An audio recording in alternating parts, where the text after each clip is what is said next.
This program is rated PG. It contains themes and scenes which may not be suitable for very young audiences. Parental guidance is advised.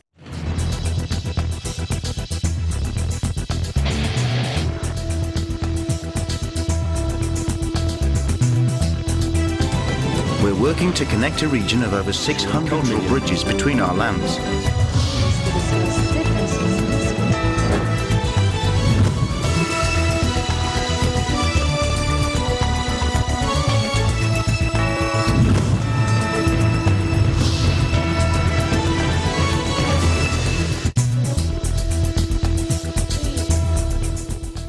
Hello and welcome to ASEAN in Focus. I'm Judy Temera delivering to you the latest news in and around the ASEAN region on today's headlines.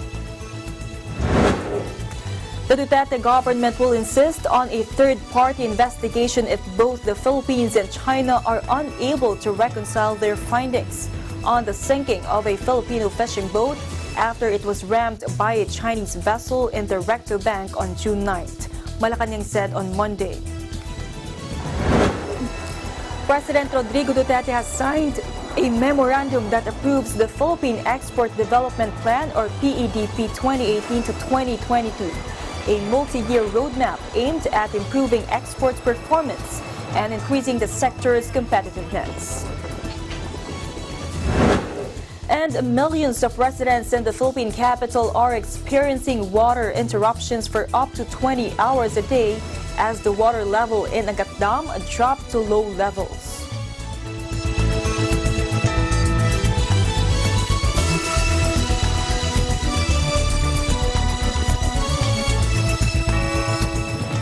The Duterte government will insist on a third-party investigation if both the Philippines and China are unable to reconcile their findings on the sinking of a Filipino fishing boat after it was rammed by a Chinese vessel in the Recto Bank on June 9th, Malacanang said on Monday. Presidential spokesperson Salvador Panelo made this remark after bearing the Chinese government has rejected the proposal of the Philippines to include a third party, noting that it was not necessary if the two countries could agree to resolve the issue by themselves. Siguro, ipipilit na natin, hindi tayo nagkakasundo, mag-third party tayo. Kasi kung hindi tayo magkakatugma, paano ma-resolve? Some independent body, it doesn't have to be a country. Panelo said he learned about China's intent to reject a third party in its joint investigation on Sunday, June 30, after Philippine Ambassador to China Jose Santiago Santaromana had a talk with the Chinese Foreign Ministry. Ang feeling nila, kung meron tayong mga separate investigation, then let's meet. Kailangan mag-create ka ng task force sa'yo at sa amin, and then we exchange our findings. And then we decide kung anong gagawin na natin dito.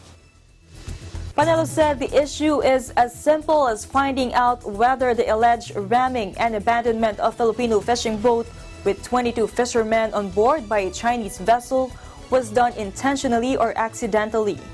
Panelo expressed confidence that the two countries will be able to reconcile their different findings.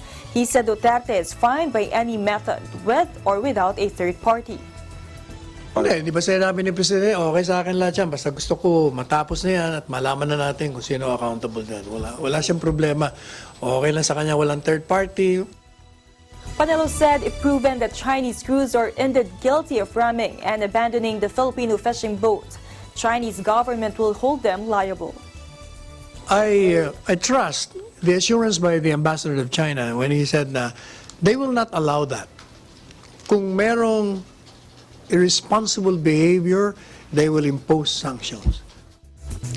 The Philippine government has already filed a diplomatic protest against China in relation to the alleged abandonment of Filipino fishermen at sea. The Chinese embassy in Manila, for its part, explained that while the Chinese captain tried to rescue the Filipino fishermen at sea, they were afraid of being besieged by other Filipino fishing boats and only fled after they had been rescued by a Vietnamese fishing boat. I trust the assurance by the Ambassador of China. Meanwhile, the Philippines-Canada bilateral relations are back to normal and are seen to get better following the resolution of the two nations' waste issue. Canadian Ambassador John Holmes said during the 152nd Canada Day in Makati City on Monday night, and I quote, "The final resolution of this problem, never mind how long it took, came about through tremendous cooperation between the government of the Philippines, the embassy, and the officials in Canada," he said in a speech at a reception hosted by the Canadian Chamber of Commerce of the Philippines. Holmes said the Canadian government is delighted with Malacanang's statement affirming that Ottawa and Manila's relations are cordial and back to normal. The Philippines and Canada are seeking to boost ties in areas of agriculture, transportation, and information and communications technology. Holmes said these are the areas they are very interested, and he thinks a lot of scope for partnerships in that. Asked if Canada would pursue parties accountable to the garbage issue, the diplomat said it is a subject for the Philippines court. From 2013 to 2014, Canadian company Chronic Incorporated exported containers labeled as recyclable plastics to two importers in the Philippines. The shipment contained a mixture of plastics, metals, and papers, as well as household waste, while the export of such material was allowed under Canadian regulations at that time. The import of mixed plastics and household waste is prohibited under the Philippines regulations.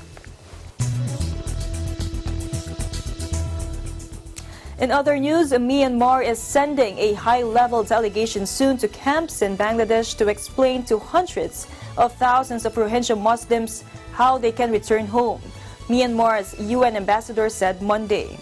Some 740,000 Rohingya fled a crackdown by Myanmar's military in 2017 in Rakhine State and are living in camps in Cox's Bazar. Many refugees have been traumatized, providing accounts of rape, mass killings, and razing of villages. Myanmar's ambassador Hao Du-swan told a General Assembly meeting that his government will dispatch a high-level delegation to Cox's Bazar very soon, by the end of July, to explain to the displaced people the arrangements made for the repatriation and resettlement. He said that some 30,000 Rohingya requested to return, of whom about 13,200 have been verified as former residents and can return to Rakhine anytime. Myanmar has faced international pressure to allow the Rohingya to return to Rakhine and grant them citizenship rights. The United Nations has complained that progress to address the refugee crisis has been far too slow. And I quote, "The only viable solution for the refugees is the safe, voluntary and dignified repatriation to Myanmar," said UN envoy to Myanmar Christine Schreiner-Bergener. And I quote, "And the key responsibility for creating conducive conditions in Rakhine lies with Myanmar." She said that a first step to addressing the Rakhine crisis would be to halt the heavy fighting with the Arakan Army, a group pushing for more autonomy for the state's ethnic Buddhist. The United Nations has described as ethnic cleansing the mass expulsion of the Rohingya, but Myanmar's army insists the campaign was justified to root out Rohingya insurgents who staged deadly raids on border posts in August 2017. Meanwhile, Indonesian police said Monday they had arrested the leader of Al-Qaeda-linked extremist network, Jemaah Islamiyah, which carried out the 2002 Bali bombings that killed more than 200 people. Para Wihayanto was detained by counter-terrorism police with his wife on Saturday at a hotel in Bekasi, a city on the outskirts of the capital, Jakarta. The National Police spokesman Dedi Prasetyo said. Police said Wihayanto was a longtime leader of Jemaah Islamiyah or JI, one of Indonesia's oldest terrorist groups, which was behind a series of deadly attacks in the world's largest Muslim-majority nation. Prasetyo said Wihayanto was also suspected in sending at least 6 batches of Indonesians abroad to fight in Syria and provided support to militants in the terrorism hotspot of Poso on Sulawesi Island. Al-Qaeda-linked JI was founded by a handful of exiled Indonesian militants in Malaysia in the 1980s and grew to include cells across Southeast Asia. The group was responsible for the country's worst ever terrorist attack, the 2002 Bali bombings, in which citizens from at least 21 countries, including 38 Indonesians, were killed. It was also blamed for the 2003 car bombing at the JW Marriott Hotel in Jakarta that killed a dozen and suicide car bomb the following year outside the Australian embassy that killed 10. In recent years, counter-terrorism police in Indonesia have focused their attention on Jama'ah Ansharut Daulah, or JAD, which has pledged allegiance to the Islamic State, or IS group.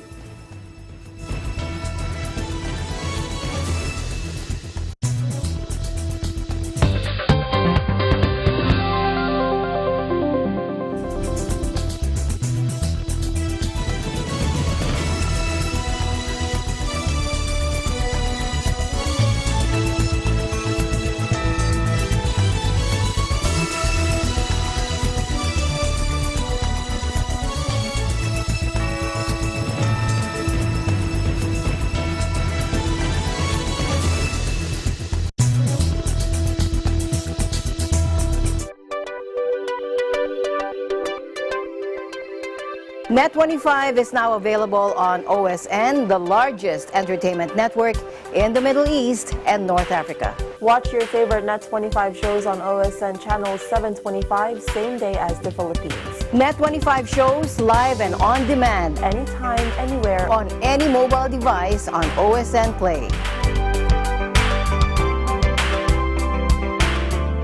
Landmarks, Linggo, alas 6 hanggang alas 7 ng gabi.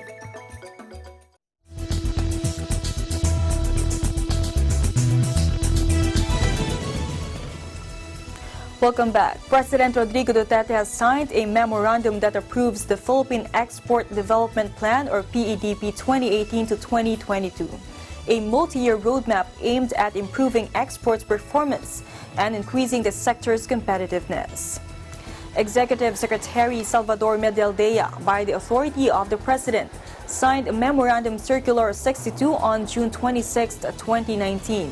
And a copy of the document was released to reporters on Monday, July 1st. The PEDP 2018 to 2022, which was prepared by the Department of Trade and Industry, or DTI, aims to increase export revenues from $122 billion to $130 billion by 2022. Moreover, the PEDP 2018 to 2022 is very much aligned with the government's Philippine Development Plan, or PDP, which calls for boosting services exports, increasing the competitiveness of Philippine exports, and exploring new markets for Philippine products. And I quote, "The task for PEDP 2018 to 2022 is determining the feasibility of the targets that would synchronize the PEDP with the 6-year program of the Duterte administration, or the PEDP 2018-22 5-year timetable is to catch up with the PDP." The executive summary on the PEDP read, "The export targets are seen to significantly contribute to short to medium-term development objectives in the PDP and in ensuring they are integral to the long-term vision of the country as Ambition 2040, it added. Meanwhile, the memorandum also directs all concerned government agencies to review relevant policies to ensure the implementation of the plan. Last month, the Economic Development Cluster endorsed the PEDP 2018 to 2022 for President's approval. The Economic Development Cluster is an executive body composed of 15 member agencies in charge of promoting inclusive, sustainable, and rapid economic growth.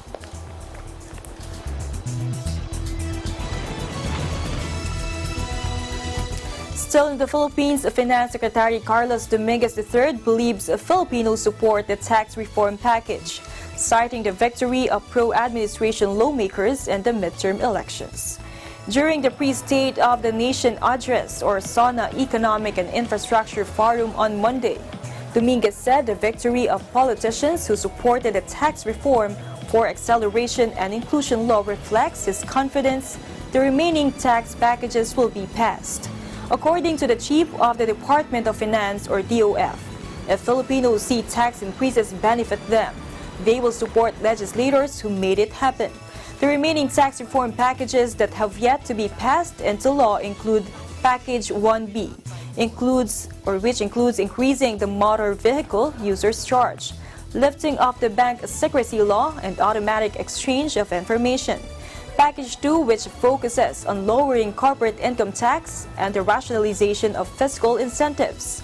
Package 3 on property valuation. Package 4 on financial taxes. And Package 2 Plus, which includes taxation on alcoholic beverages. Economic and infrastructure officials emphasized to the investor community and other stakeholders that the critical reforms, both those that were implemented and are still in the pipeline, are meant to push the Philippines toward the next stage of economic development. Dominguez, who heads the administration's economic cluster, credits President Duterte's instrumental role in implementing these tax reform packages.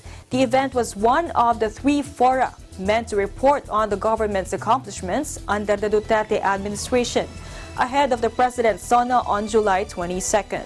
The second forum will be held on July 10th in Cebu City, while the third forum will be held on July 17th in Davao City.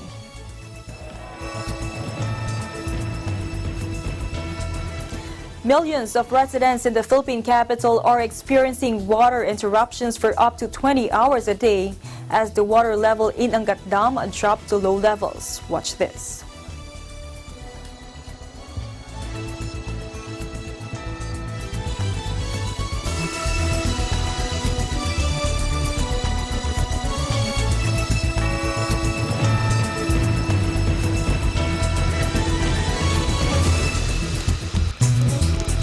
Ang ako sa tubig ito, simula 10 taon yata mahigit pa, 10 taon. Ngayon ko lang na ang tubig na ganito kalaki bumaba.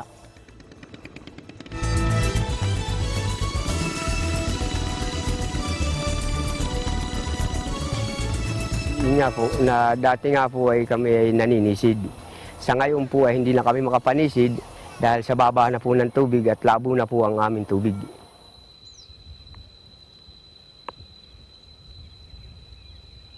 Kami makuha mga isda, nangungot.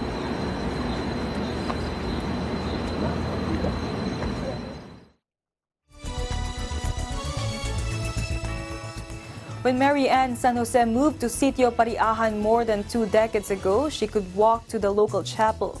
Today, reaching it requires a swim. The steady sinking of coastal towns and islets like Pariahan in the northern Philippines has caused Manila-based brackish water to pour inland and displace thousands, posing a greater threat than rising sea levels due to climate change. Take a look.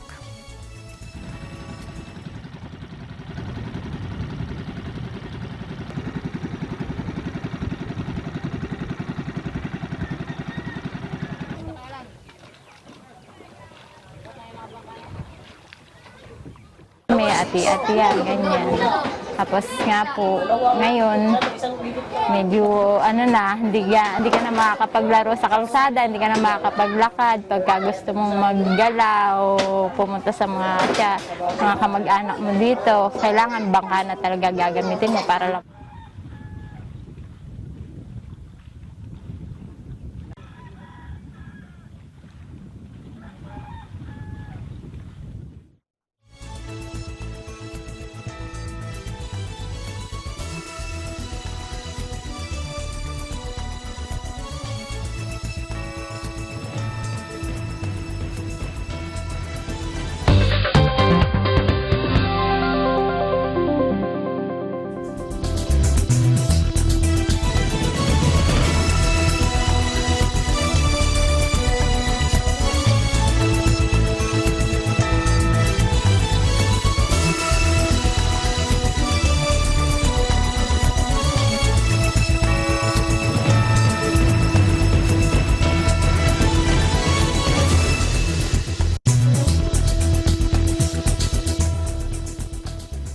And that is the latest news in the Southeast Asian nations. Stay updated about the ASEAN region. I'm Judith Timera, and I'm 1 with 25.